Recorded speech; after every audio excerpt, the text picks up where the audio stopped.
You will not believe the corals and the marine life that I found today while tide pooling. Join me on the first part of this two-part mini-series in conducting one of my favorite things to do. This is one of my hobbies, and I'm able to do it here in the Philippines now. It's absolutely incredible, and I love sharing this with you guys. Stay to the end to find out how many amazing creatures and corals we end up finding in part one. As always, guys, thank you so much for watching. I hope you enjoy this video, and I hope you learn something from this video as well. Don't forget to hit that like button, and if you haven't already, please subscribe and hit that bell notification so you get notified anytime I upload a new video. Thank you guys so much. Enjoy. Good morning, everyone. It's Tuesday morning, right around 6:15 in the morning, and I am going to go out and do some tide pooling. This is one of my hobbies here in the Philippines. It's how I love to spend my free time. Also a saltwater hobbyist, aquarium hobbyist.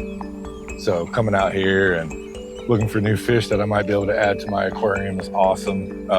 Super fun to do. And I just love nature, always have since I was a kid. You know, I was that kid that would go down into the creeks and rivers and lift up rocks, look for crayfish and salamanders and things like that. And been doing stuff like this all my life. And now that I'm here in the Philippines, I can actually come out to the ocean and do it. And it's absolutely amazing. And one of the cool things is during a low tide like this, you'll see other people out here.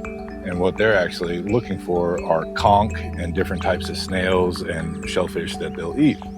So not only can you see some amazing nature, but you can also collect some food. It's really, really awesome. So we're gonna get out here, check it out, see what we can find. I'd love to show you guys some corals and things like that. As we work our way out here, we'll get through the mangrove area, and then we're gonna come into this little, what I call the grass flats, where all the seagrass grows out through here. The further out we get, closer to the edge out there where the water is, that's where we'll start seeing some corals and things like that.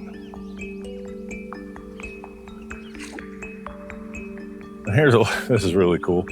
A little baby mangrove.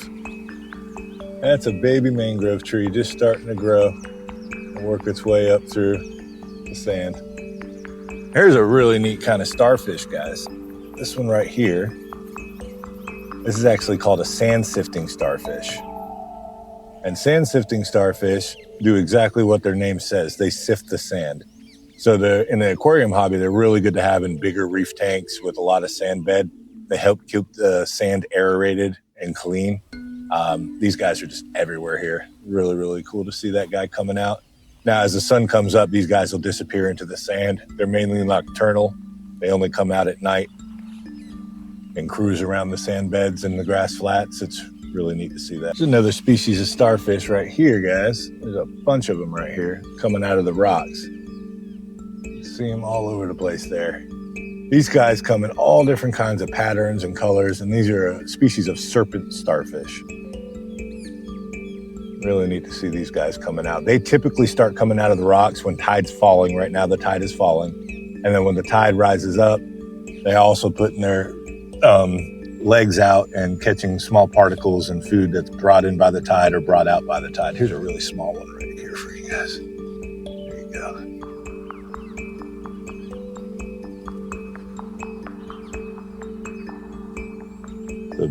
We have a really cool specimen right here.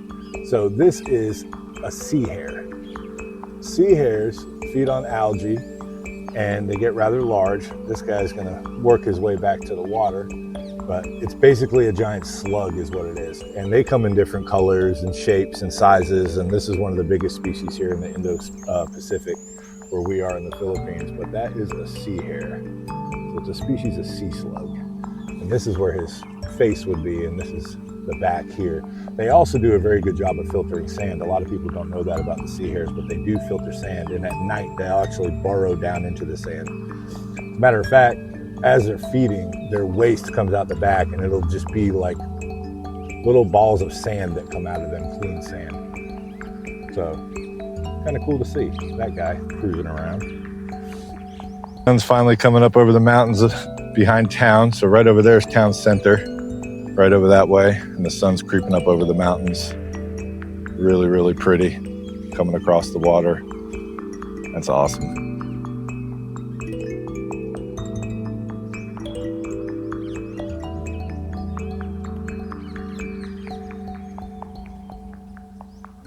Oh, cool, cool, cool. Okay, so not only do we have a bunch of serpent stars down here, guys, but we have 2 baby long-spine black urchins right here. These urchins right here give you a nasty little sting. It's not terrible, but when you get stabbed by it, they actually inject you with like this black ink into your, oh, there's 3 of them. There's another one right here. So 1, 2, and 3. They inject you, oh, and 4 right there. These guys are absolutely beautiful. Really, really pretty. Gorgeous. And they get very, very large. Very, very large. They continue just to grow all their life. They're very good algae eaters. A lot of people keep them in the aquarium hobby. I happen to have one in one of my aquariums at home. These guys are really neat to see. Here's something a little different. This is a species of sea sponge. I don't know the exact name of it, but this is a living organism right here. Really neat to see this out of the water. Typically in the aquarium hobby, when there are sea sponges being sold, they'll tell you, don't let them hit air, don't let them hit air, and because it might kill them. But on low tide, there are so many different species of sea sponges that are actually out of the water. So what sea sponges do for the ocean is they're a water filter. They're a natural water filter, and they do an amazing job of filtering water. So these guys are really cool. Comes in all different shapes and colors and sizes. It's almost infinite on the different shapes, colors, and sizes that you can find with sea sponges. Really neat to see that. Another species right here, and this is going to be another type of sea hare. Now this sea hare is really, really unique. These guys can actually swim through the water. So if you'll see here, I don't typically touch sea life, guys, but I've dealt with these a long time in the aquarium hobby. So you see like he's sealing himself up, right? This right here are like wings. On either side, it has these big flaps on its back that stand up, and it can actually use them as like wings, and it'll ripple its way through the water and swim through the water. This is really, really neat to see. I've only ever seen another one of these here, and that was about a year ago. So really cool to see that guy. And he'll be working his way back down into the deeper water over here in this pool. But that's really pretty. Beautiful specimen. I wish he was in the deeper pool so you guys could see that. Maybe we'll walk back this way later and see if we can see him with his wings out.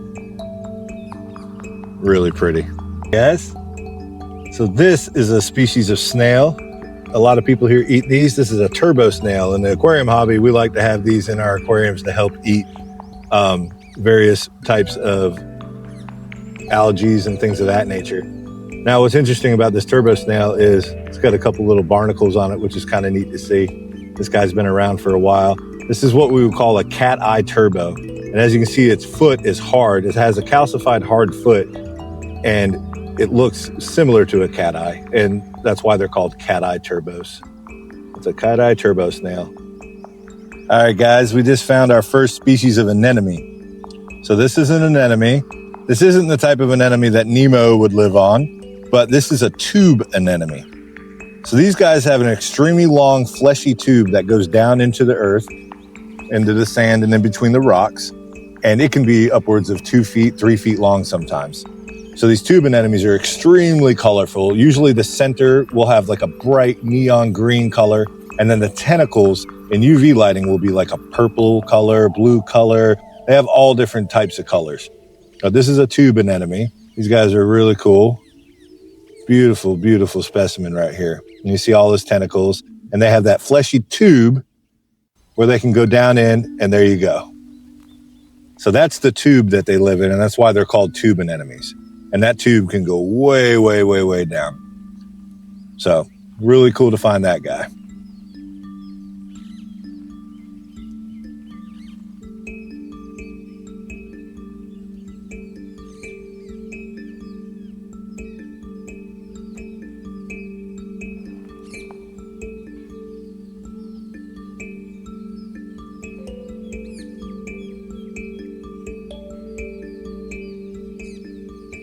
All right, guys, I just found something here that is really cool to see and sad to see at the same time.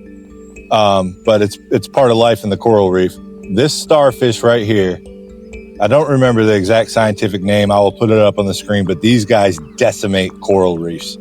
As you can see, the coral right here above him is dead, and the edges of this coral right here he's been feeding on as well. So this starfish, their main diet is the polyps that create colonies of corals. So this guy is slowly destroying the coral reef in this area. Sad to see, but it is a beautiful creature. I might get him moved out of the way, but at the same time, part of me is like, it's part of nature, you know? It's hit or miss on what to do here, really. There are organizations that go out and actually euthanize these in certain coral reefs around the world because they will spread like wildfire. And, it's crazy how quick they can spread, and they can decimate an entire reef pretty quickly if there's multiples of them. The good thing is, in my almost 3 years here and coming tide pooling at least once a week, every week since I've been here, I have yet to see one. This is the first one I've ever seen. So I'll take that as a good sign. Beautiful favia coral right here, guys. Got that like teal greenish look. Really, really pretty coral. All right, so we've got a few more anemones here that are currently out of the water because of low tide. This guy is blending in superbly. That is the anemone right there in the center. That is a carpet anemone. It's a species of carpet anemone. Nemos do host those. Domino damsels host those. There's different species of shrimp that host those. Really cool to see this guy. Really pretty. These come in all different colors and shapes. If I give him a little touch, you can see how sticky they are. You see? Right now he's trying to sting me. These guys don't hurt, but that is really pretty anemone. And then another one, bam, right there. And then right over here, we have another one. So cool to see so many anemones around. This is nice to see, guys. This is a very, very big colony of coral right here. Very big colony. You can see by my hand, this is a massive colony. And again, I have very big hands. I'm 6'11", so that is a massive colony of coral. Really, really pretty. This is a species of SPS coral. The nature here is just spectacular. It's absolutely beautiful. Oh, yes, guys, we have a beautiful tube anemone over here that is actually in the water, so I'll be able to show you some of its colors. This guy's gorgeous. And again, this species of anemone, you won't find Nemo on these, but these guys are absolutely beautiful. And these guys will eat small fish and other particles from the water. Really beautiful. You can just see that neon green center I was talking about, and almost all of them have that neon green center.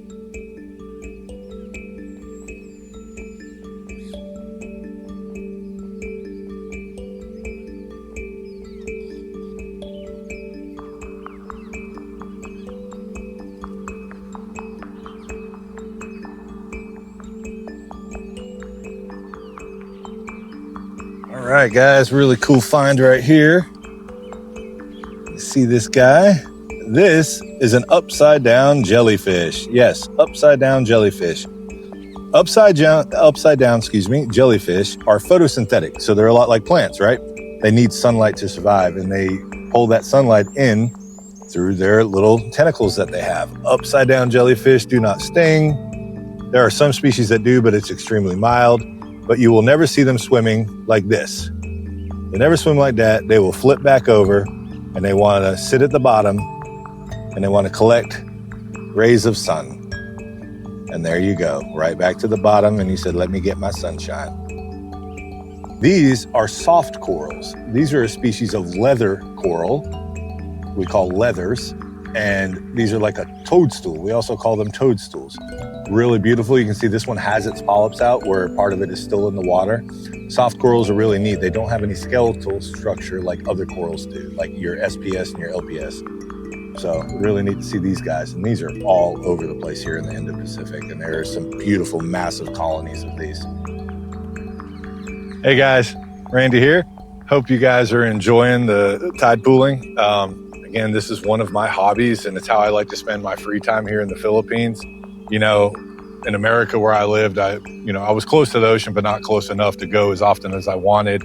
And going to real beautiful ocean to me was going down to Florida. I used to go, once, twice, sometimes 3 times a year to go fishing and check out the mangroves and tide pools and things of that nature. So I feel very fortunate to be here in the Philippines, and the nature here is absolutely beautiful. It's breathtaking. If you're a nature lover, man, come out to the Indo-Pacific. It doesn't have to be here in the Philippines, but come check it out. It's amazing. It's absolutely amazing. And if anybody comes out here and they love tide pooling and stuff like that, hit me up. I'll gladly go with you, have you come down to my small town here. There's so many things to see because we don't have tourist areas here. So it's amazing. You see real natural just beauty here that hasn't been touched, So definitely hit me up if that's something you're into and you end up coming to the Philippines and you want to do it. If you're already in the Philippines and you'd love to go tide pooling, I'd love to do that with you. It's really, really a lot of fun.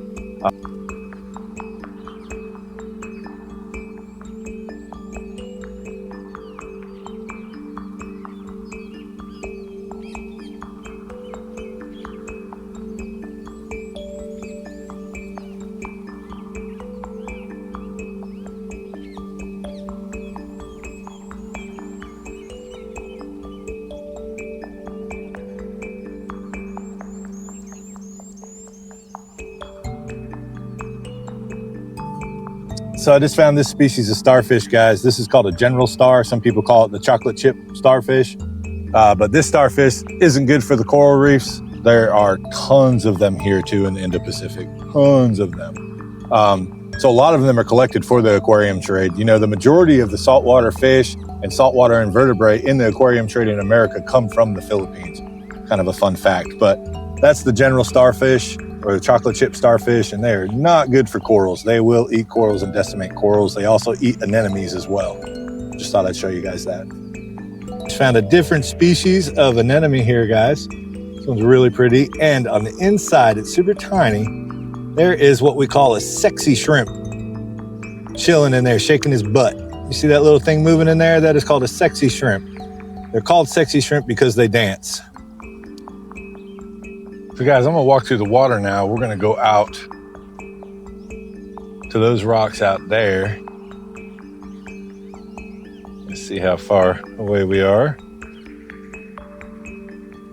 We're gonna walk out there and see what we can see around these rocks out this way. And as we're going, I'll show you guys the water, and you can just see how clear the water is. And also, I want you to notice no waves.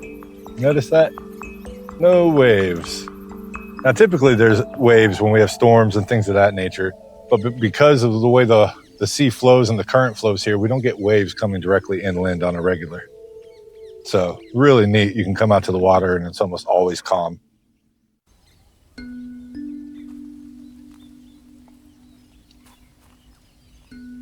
Oh, here's a beautiful coral right here. This is a Gonipora, or Goniopora, depending on how you pronounce it, where you're from, but that's a Gonipora coral. It's a really beautiful coral.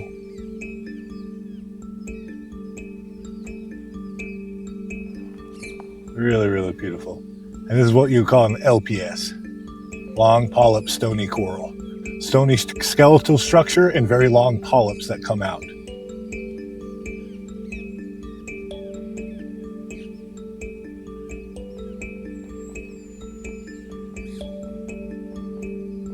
And again, the water's just so crystal clear. It's unbelievable. All right. Any of my Euphilia fans out there, we just found our first torch coral right here, buried down in the rocks. And this is how you see torches out here in the reef, man. They're usually tucked way down in the rocks like that. Really, really interesting. And they're always in a place where they typically get some shade throughout the day, which is also interesting to see. It's really cool to see the corals in their natural habitat. All right, guys, we just found some more torches. Look at that. You got a two-headed torch and a single-headed torch right here. And you can see they were part of a bigger colony. So, all of those right there are dead heads that the coral, all these polyps used to come out of all of these heads, for you, those of you that don't know corals. And something happened to where these died off. And now you just have this single head here and two heads over there. Whoa. All right, guys. And this is what I'm talking about. You can be walking along out here and think you're in very shallow water, and then all of a sudden, darkness. Just complete darkness. Down to the abyss. There's a beautiful chalice coral down here, though. Hopefully that'll show up on camera, my underwater camera. But as you can see, just a dark ravine. Really crazy. There's some fish swimming around, some reef fish. Looks like a species of wrasse.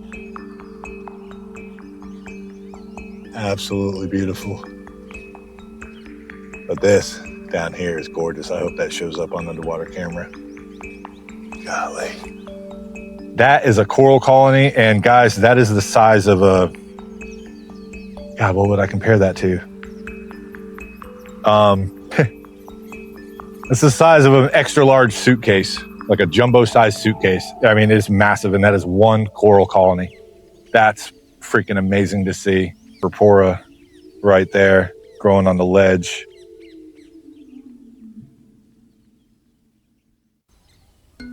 Nice cluster of Acropora. Nice cluster, growing right on the edge there. That's beautiful.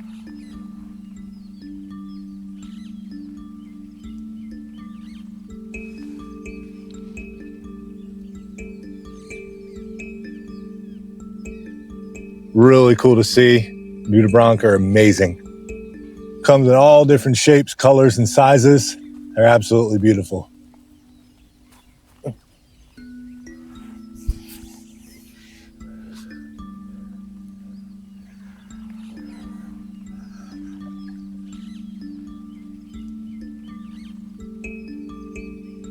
Really a lot of fun. I hope you guys really enjoyed this video. Thank you so much for watching.